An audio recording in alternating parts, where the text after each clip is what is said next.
লাগে না, যার কারণে যে প্রশ্নের কারণে তোমার ঘুমাইতেও ভালো লাগে না।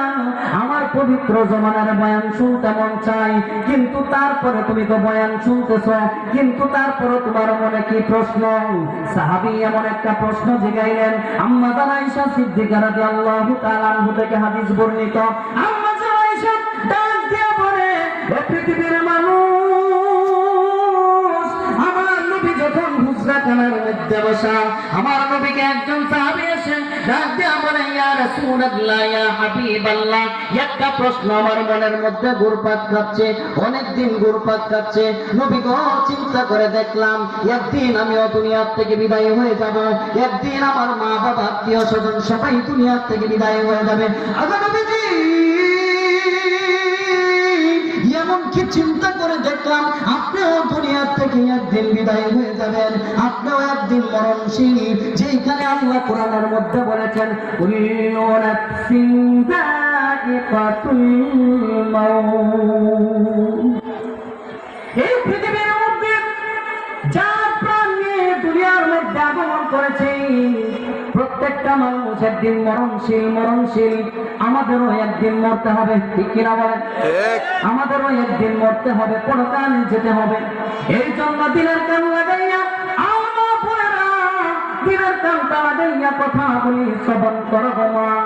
আজকে তুমি দুনিয়ার ফুর্তির মধ্যে রয়েছ, আজকে তুমি বেবিচারীর মধ্যে রয়েছ, অবস্থায় তুমি পুরুষকে, তোমার স্বামীর যেই হকটা, সেই হকটা তুমি অন্য পুরুষকে দেখাচ্ছ।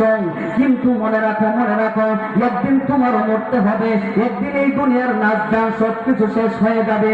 তুমি যদি আইডল মানতে চাও, যুবক ভাই, তুমি যদি দুনিয়ার মধ্যে কাউকে আইডল মানতে চাও, তাহলে তুমি আমার নবীর আইডল মানো। তুমি যদি কাউকে অনুসরণ করতে চাও, আমার নবীরে তুমি অনুসরণ করো। যদি তুমি কাউকে তুমি তাবেদারি করতে চাও, যদি তুমি আমার নবীকে, যদি তুমি আমার রাসূলকে যদি তুমি টার্গেট করো, আমার নবীর সুন্নতগুলি যদি তুমি টার্গেট করো, তাহলে জান্নাতে যাওয়া তোমার জন্য অনেক সহজ হয়ে যাবে। মা বোনেরা, জান্নাতে যাওয়ার জন্য তোমার জন্য সহজ হয়ে যাবে। সাহাবী আবার ডাক দেওয়া, নবী গো, আমার মনে প্রশ্ন হলো, একদিন দুনিয়ার থেকে আপনি চলে যাবেন, আমিও চলে যাব। যেখানে আল্লাহ বলেছেন কুল্লু নাফসিন যায়িকাতুল মাউত, পৃথিবীর সমস্ত মানুষ মরে যাবে, আসমান জমিন ভেঙে চুরমার হয়ে যাবে। এমনকি যেই ফেরেশতা হযরতে আজরাইল,